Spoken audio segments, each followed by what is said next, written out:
Assalamualaikum warahmatullahi wabarakatuh. Bagaimana kabar teman-teman semua? Saya harap teman-teman selalu dalam keadaan sehat tanpa halangan suatu apapun. Pada kesempatan kali ini, kami kelompok 2 akan memaparkan materi mengenai marketing policy atau kebijakan pemasaran.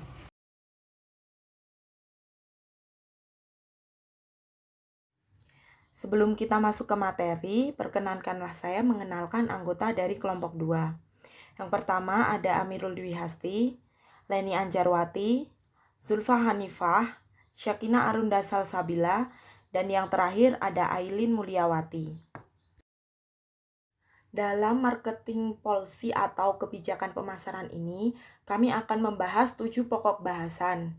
Yang pertama, ada konsep dan studi pemasaran. Selanjutnya ada tujuan kebijakan pemasaran. Kemudian ada analisis kebijakan dan sistem pemasaran. Yang keempat itu ada pelajaran dari pengalaman kebijakan pemasaran. Yang kelima itu ada petani dan pemasaran. Yang keenam itu ada kebijakan pemasaran dan perempuan. Yang terakhir adalah kesimpulan. Tanpa berlama-lama, kita langsung saja masuk pada pokok bahasan pertama, yaitu konsep dan studi pemasaran. Pemasaran dalam hasil pertanian biasanya mempunyai peran ganda. Di satu sisi dianggap sebagai transmisi penentu harga antara konsumen dan produsen, dan di sisi lain dianggap sebagai transmisi fisik komoditas dari titik produksi oleh petani ke titik pembelian oleh konsumen. Pergerakan fisik komoditas dari petani ke konsumen itu sendiri memiliki 3 dimensi yang lebih jauh. Dan inilah yang menjadi landasan dari banyak jenis analisis kebijakan pemasaran. Sistem pemasaran mentransformasikan komoditas dalam waktu, ruang, dan bentuk yang berarti konsumen dapat membeli komoditas pada waktu yang berbeda dari panen dan penjualan oleh petani, di tempat yang berbeda dari titiknya dijual oleh petani, dan yang terakhir dalam bentuk yang berbeda, misalnya tepung jagung dibandingkan dengan penjualan oleh petani, misalnya dalam bentuk biji jagung. Masing-masing dimensi ini mempunyai ciri khas sendiri yang membedakan satu dengan lainnya, dan diantaranya menggambarkan berbagai kegiatan yang terlibat dalam pemasaran tanaman. Sistem pemasaran ini lebih sering dianggap sebagai sistem komoditas vertikal atau saluran pemasaran, di mana komunitas melewati serangkaian tahapan atau peristiwa. Urutan tahapan utama dalam sistem pemasaran yang umumnya diidentifikasikan adalah sebagai berikut. Yang pertama itu pengadaan primer atau kadang disebut juga dengan perakitan, di mana komoditas dibeli dari petani kemudian dikumpulkan di desa setempat atau toko tingkat kabupaten atau pabrik. Yang kedua itu pengolahan, di mana komoditas digiling atau ditransformasikan sebelum didistribusikan. Yang selanjutnya itu ada grosir, di mana komoditas berubah dalam jumlah besar di pasar grosir.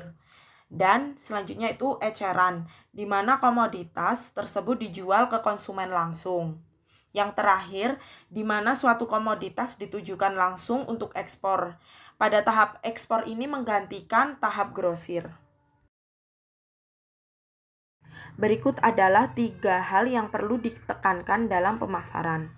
Yang pertama, itu ada struktur saluran pemasaran, yaitu jumlah, ukuran, dan keragaman peserta di berbagai tingkat. Yang kedua ada pelaksanaan usaha pemasaran, yaitu kehandalan, ketepatan waktu, kendali mutu, standarisasi, dan lain-lain yang berhubungan dengan kegiatan pemasaran. Yang terakhir itu ada kinerja sistem pemasaran secara keseluruhan, yaitu kecepatan dan ketepatan penyesuaian harga melalui sistem, stabilitas harga dan margin, efisiensi teknik dan alokatif setiap tahap, serta ketepatan dan kecukupan informasi pada seluruh sistem. Selanjutnya kita masuk pada pokok bahasan kedua, yaitu tujuan kebijakan pemasaran.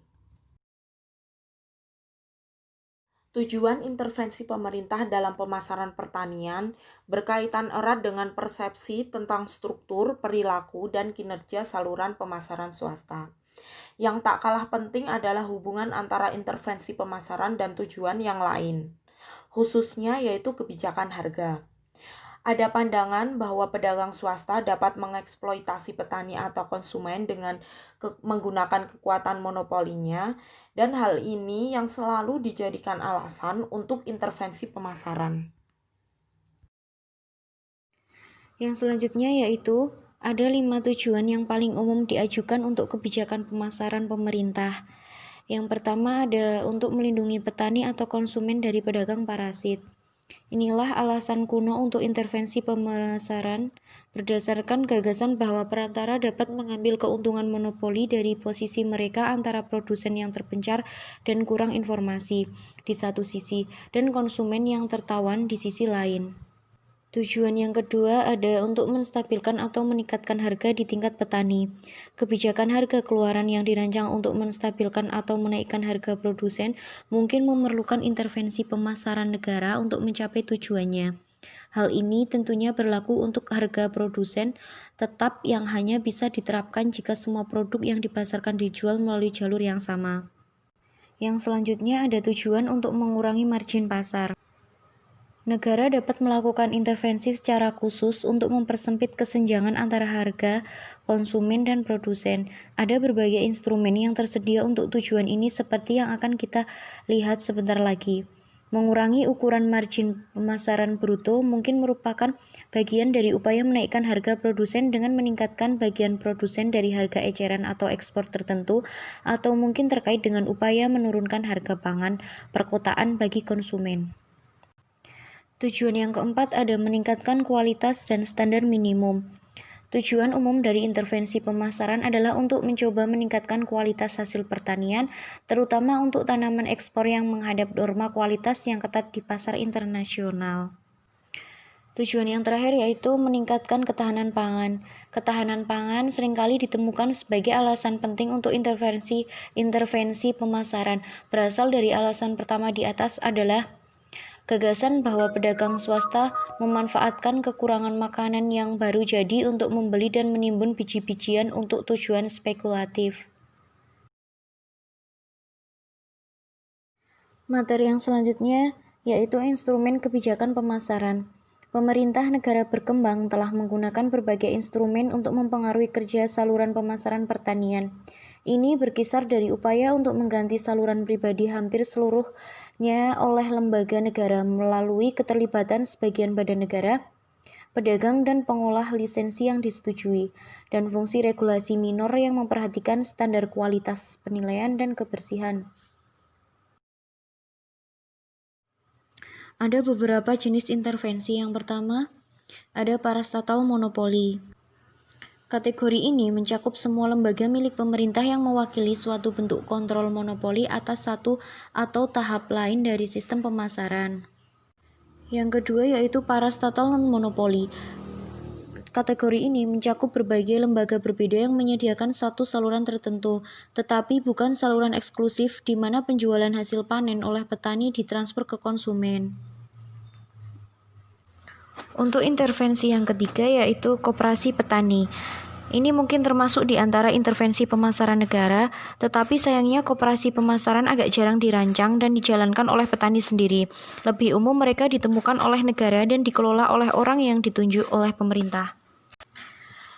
Yang keempat ada lisensi pedagang. Ketika negara tidak sendiri mengambil tanggung jawab langsung untuk pemasaran, terkadang negara mencoba untuk mengontrol perdagangan swasta dengan memberi lisensi pada perusahaan yang ditunjuk. Lisensi merupakan sumber pendapatan negara sekaligus ancaman. Yang selanjutnya ada instrumen untuk meningkatkan perilaku dan kinerja pasar.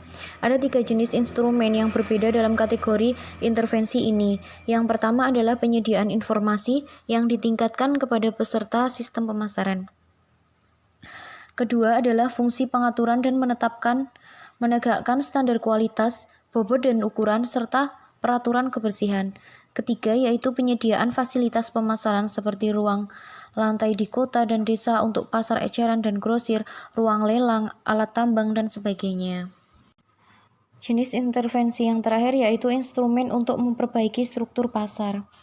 Perbaikan struktur pasar dapat diinterpretasikan adalah dengan meningkatkan jumlah persaingan dalam sistem pemasaran dengan mendorong pendatang baru di setiap tingkat sistem. Untuk meringkas pembahasan di atas, sebagian besar instrumen terlihat terbagi dalam dua kategori utama. Kategori yang pertama adalah sejauh ini yang paling umum hingga relatif baru-baru ini di sebagian besar negara berkembang, yaitu substitusi perdagangan swasta oleh agen pemasaran negara. Kategori yang kedua adalah dukungan perbaikan fungsi perdagangan swasta dengan intervensi negara yang minimal. Ini bukanlah alternatif yang disukai kebanyakan pemerintah sampai kendala anggaran dan lainnya, serta kegagalan pemasaran yang parah mulai memaksa pemikiran ulang kebijakan sebelumnya dari pertengahan 1980-an dan seterusnya. Lalu kita masuk ke materi analisis kebijakan pemasaran. Kinerja sistem pemasaran tunduk pada pemantauan dan analisis rutin di semua negara berkembang, meskipun tingkat kerincian dan metode yang digunakan untuk melakukannya sangat bervariasi. Analisis data harga dan margin mengikuti dimensi ruang waktu dan bentuk sistem pemasaran. Banyak hal yang dapat dipelajari tentang fungsi sistem pemasaran dengan memeriksa tren harga dan strategi pemasaran untuk lokasi yang berbeda dan untuk tanaman yang berbeda. Beberapa tipe analisis yang bisa digunakan dengan data harga dan margin adalah sebagai berikut. Yang pertama, pemeriksaan tren dan margin harga musiman ini sesuai dengan dimensi waktu pemasaran. Untuk harga tunggal seperti harga grosir bahan pokok biji-bijian, variasi dalam tingkat harga antar musim surplus dan defisit mencerminkan pertemuan operasi penyimpanan antar musim, baik di sektor swasta atau sektor negara atau keduanya digabungkan. Jika variasi ini secara signifikan lebih besar di satu bagian negara daripada yang lain, ini memungkinkan menunjukkan masalah yang membutuhkan penyelidikan lebih lanjut. Yang kedua, pemeriksaan tren harga spesial dan margin ini sesuai dengan dimensi ruang pemasaran. Perbedaan margin untuk tempat-tempat yang jaraknya bervariasi dari pasar seharusnya pada titik waktu tertentu mencerminkan perbedaan biaya transportasi. Biasanya untuk harga grosir atau eceran tertentu di pusat kota besar, harga produsen akan bervariasi menunjukkan jarak dari pasar. Namun variasi ini dapat dikurangi atau bahkan dihilangkan dengan penetapan harga dasar atau tetap yang seragam secara spesial. Yang ketiga, pemeriksaan margin pemasaran keseluruhan. Banyak aspek dari fungsi sistem pemasaran dapat dieksplorasi melalui margin keseluruhan antar harga eceran atau ekspor dan harga di tingkat petani. Pertama, ada variasi musiman dalam margin ini. Kedua, ada variasi dalam kelangsungan hidup berbagai jenis lembaga yang beroperasi dalam margin pemasaran yang sama. Ketiga, ada variasi dari waktu ke waktu dan bisa sangat mengungkap. Diusulkan di sini untuk meninjau secara singkat 5 topik dalam analisis kebijakan pemasaran tanaman yang mengungkapkan dengan cara yang berbeda jenis masalah kebijakan yang muncul di bidang ini dan metode yang digunakan untuk menelitinya.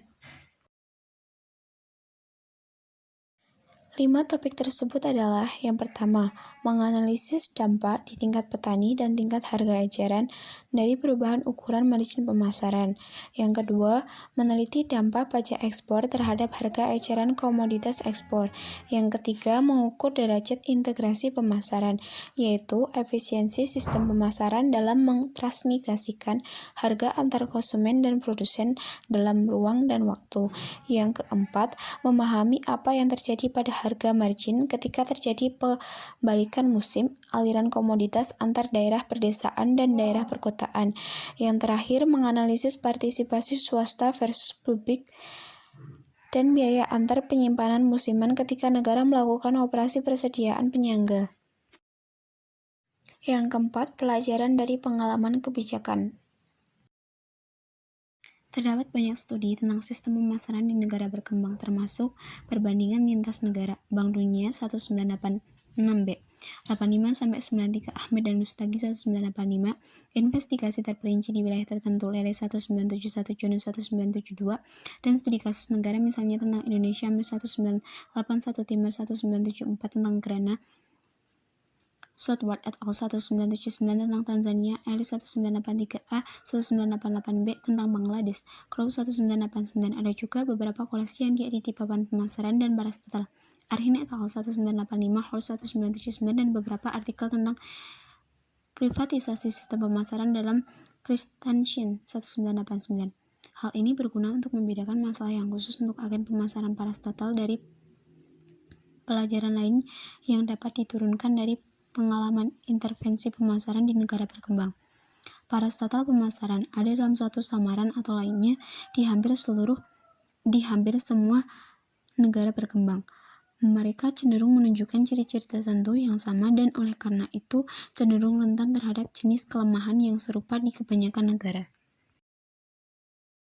Beberapa ciri umum dan kelemahan pemasaran parastatal adalah sebagai berikut. Mereka dibentuk sebagai badan semi-otonom dengan kemampuan pengambilan keputusan yang seharusnya independen. Dalam domain tugas mereka telah diatur, misalnya pengadaan dan penyimpanan bahan makanan pokok atau pemrosesan dan penjualan tanaman ekspor.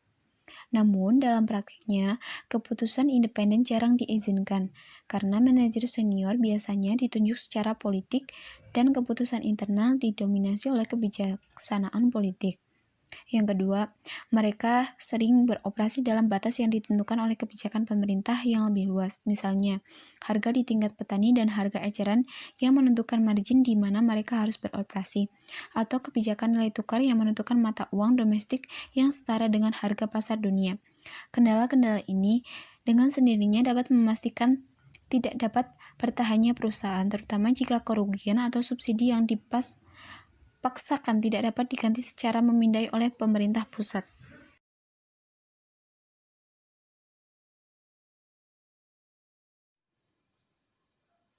Selanjutnya, poin ketiga, mereka juga harus mengikuti peraturan negara dalam hal lain, seperti kondisi pelayanan pemerintah dan skala gaji.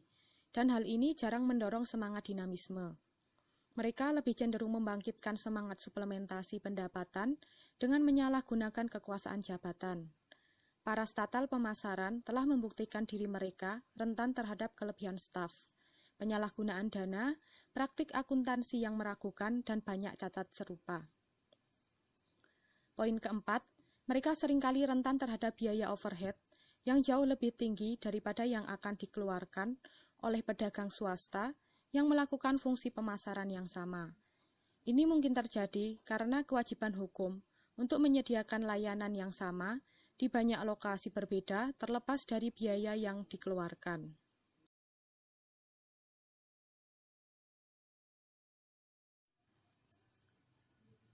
Poin kelima, fungsi-fungsi sektor publik nasional yang tidak perlu diadaptasi dengan baik untuk dijalankan secara organisasi dan yang tidak diganti secara memadai oleh pemerintah pusat, sehingga memperkuat keuangan mereka dan kelemahan akuntansi. Yang terakhir, poin keenam, pemasaran parastatal telah dikenal untuk memperlakukan para petani yang mereka beli sebagai penerima sisa uang berapapun ketika biaya unit mereka dikurangkan dari nilai penjualan unit. Parastatal pemasaran, terutama agen pemasaran monopoli, telah terbukti rentan terhadap kelemahan utama dan petani produsen tanaman atau bukan konsumen, yang biasanya ditempatkan pada posisi paling dirugikan oleh kelemahan ini.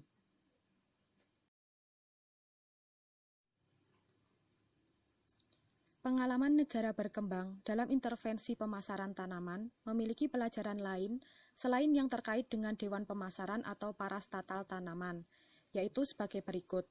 Yang pertama, bahwa upaya untuk menekan margin pemasaran di bawah biaya sebenarnya untuk menjalankan fungsi pemasaran menghasilkan biaya anggaran yang berpotensi besar bagi negara, dan tingkat intervensi negara yang jauh lebih besar daripada yang mungkin benar-benar diperlukan untuk mencapai tujuan tertentu.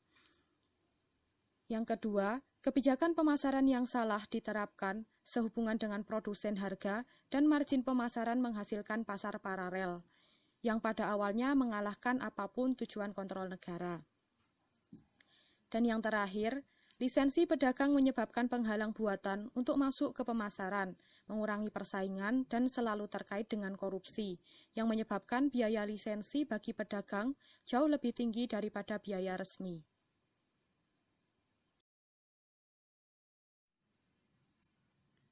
Selanjutnya, poin kelima, petani dan pemasaran.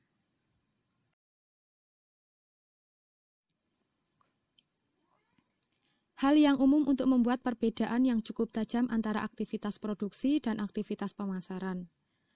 Individu yang berproduksi disebut petani, sedangkan orang yang melakukan pemasaran adalah pedagang atau tengkulak. Petani adalah orang baik, sedangkan pedagang dan tengkulak adalah orang jahat. Yang pertama secara rutin dianggap bergantung pada yang terakhir, dan yang terakhir dianggap eksploitatif dan parasit. Karakterisasi yang dangkal ini kadang-kadang diperburuk oleh perbedaan etnis atau kasta antara petani dan pedagang. Kenyataannya tentu saja jauh lebih beragam dan rumit daripada stereotip ini. Para petani tidak seragam dalam lingkup dan keberhasilan kegiatan pertanian mereka, dan mereka pasti tidak dilepaskan secara seragam dari kegiatan pemasaran. Petani yang sangat miskin di daerah penghasil makanan pokok, misalnya di Asia dan Asia Tenggara, sering melakukan perdagangan kecil-kecilan untuk menambah pendapatan pertanian yang tidak mencukupi untuk kelangsungan hidup keluarga. Petani kaya dan komersial baru petani terlibat dalam perdagangan sebagai bagian dari proses menjadi lebih kaya. Beberapa dari mereka menggunakan perdagangan sebagai alat untuk menghasilkan sumber daya untuk memperluas operasi. Yang lain menggunakan perdagangan sebagai jalan keluar akhir dari pertanian.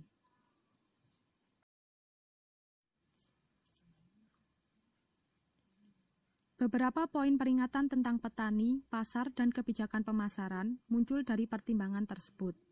Antara lain, yang pertama, petani berinteraksi dengan agen pemasaran dalam berbagai cara, dan adalah kesalahan untuk membuat generalisasi tentang sifat dan efek dari hubungan semacam itu tanpa observasi yang cermat.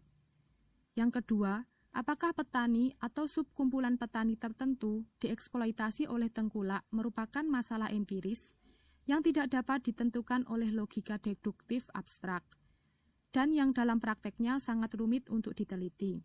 Hal ini bisa dilihat dalam Crow tahun 1989.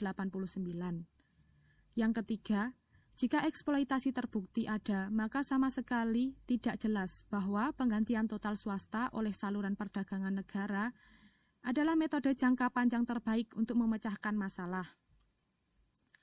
Kemudian yang terakhir, yang keempat, kunci sebenarnya untuk apakah petani dirugikan oleh cara sistem pemasaran pekerjaan, apakah masing-masing produsen memiliki berbagai pilihan efektif mengenai pembeli, waktu, dan lokasi penjualan komoditas.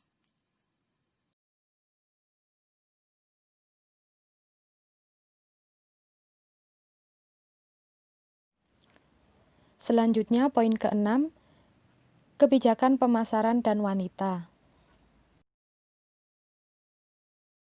Pemasaran pertanian di negara berkembang adalah cabang kegiatan di mana perempuan seringkali memiliki tingkat partisipasi yang tinggi. Dan ada banyak contoh di mana pemasaran secara tradisional dianggap lebih banyak aktivitas wanita daripada pria. Perempuan dapat terlibat dalam pemasaran dengan beberapa cara berbeda. Yang pertama sebagai pedagang swasta yang sumber pendapatan utamanya adalah berdagang. Kedua sebagai pemilik kios di pasar desa dan kota. Ketiga sebagai orang dalam rumah tangga petani yang bertanggung jawab untuk menjual hasil yang dipilih atau semua. 4. Sebagai pengolah hasil pertanian sebelum dikonsumsi atau dijual di pasar. Kebijakan pemasaran biasanya mengabaikan gender meskipun peran perempuan penting dalam pemasaran. Beberapa contohnya yaitu A. Lewat badan pemasaran monopoli negara dan sama sekali menggantikan bentuk pemasaran swasta. Dan dengan melakukan ini, mereka dapat mengeluarkan wanita dari berbagai tingkat aktivitas pemasaran di mana mereka sebelumnya terlibat. B. Agen pemasaran lain yang disponsori negara, seperti koperasi cenderung didominasi oleh pejabat dan birokrat laki-laki. Bahkan ketika beroperasi di tempat-tempat di mana perempuan memiliki tradisi pemasaran. C. C. Laki-laki daripada perempuan mungkin lebih diutamakan untuk masalah izin perdagangan dalam kasus-kasus di mana kegiatan pemasaran swasta diatur oleh sistem perizinan negara. Peran perempuan dalam pemasaran tidak hanya dipengaruhi oleh kebijakan pemasaran yang mengabaikan gender, tetapi juga dipengaruhi oleh kebijakan negara terhadap teknologi pemrosesan baru. Di banyak masyarakat, wanita memiliki tanggung jawab utama untuk pemrosesan pasca panen makanan baik untuk dikonsumsi rumah tangga atau untuk dijual. Dan ini dapat dianggap sebagai aktivitas pemasaran ketika hasilnya untuk dijual. 7. Kesimpulan. Upaya pemerintah untuk meningkatkan dan mengatur kerja perdagangan swasta mungkin memiliki prospek jangka panjang yang lebih baik daripada eksperimen yang sebagian besar gagal dalam pemasaran parsial. Namun hal ini tidak dinyatakan sebagai obat mujarab ideologis untuk semua jenis masalah pemasaran. Peran penting bagi negara kemungkinan besar selalu ada dalam hal-hal yang sensitif seperti harga beli dan jual makanan pokok. Memang benar demikian, dan debat harus sering berpusat pada metode intervensi yang lebih baik daripada tidak ada intervensi sama sekali. Terima kasih.